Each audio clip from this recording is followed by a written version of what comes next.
ईसा किसी दिन प्रस्थान कर ही रहे थे कि एक व्यक्ति दौड़ता हुआ आया और उनके सामने घुटने टेककर उसने ये पूछा, भले गुरु, अनंत जीवन प्राप्त करने के लिए मुझे क्या करना चाहिए? ईसा ने उससे कहा, मुझे भला क्यों कहते हो? ईश्वर को छोड़ कोई भला नहीं।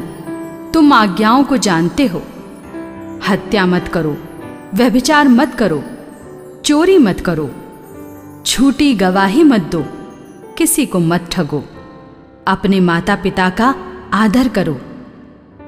उसने उत्तर दिया, गुरुवर, इन सब का पालन तो मैं अपने बचपन से करता आया हूं। ईसा ने उसे ध्यानपूर्वक देखा और उनके हृदय में प्रेम उमड़ पड़ा। उन्होंने उससे कहा, तुम में एक बात की कमी है। जाओ, अपना सब कुछ बेचकर गरीबों को दे दो और स्वर्ग में तुम्हारे लिए पूंजी रखी रहेगी। तब आकर मेरा अनुसरण करो।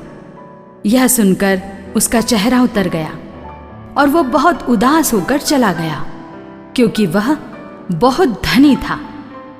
ईसा ने चारों ओर दृष्टि दौड़ाई और अपने शिष्यों से कहा, धनियों के लिए ईश्वर के राज्य में प्रवेश करना कितना कठिन होगा। शिष्य यह बात सुनकर चकित रह गए। ईसा ने उनसे फिर कहा, बच्चों, ईश्वर के राज्य में प्रवेश करना कितना कठिन है। सुई के नाके से होकर ऊंट का निकलना अधिक सहज है, किंतु धनी का ईश्वर के राज्य में प्रवेश करना कठिन है। शिष्य और भी विस्मित हो गए और एक दूसरे से बोले, तो फिर कौन बच सकता है? उन्हें स्थिर दृष्टि से देखते हुए ईसा ने कहा, मनुष्यों के लिए तो यह असंभव है, ईश्वर के लिए नहीं, क्योंकि ईश्वर के लिए सब कुछ संभव है।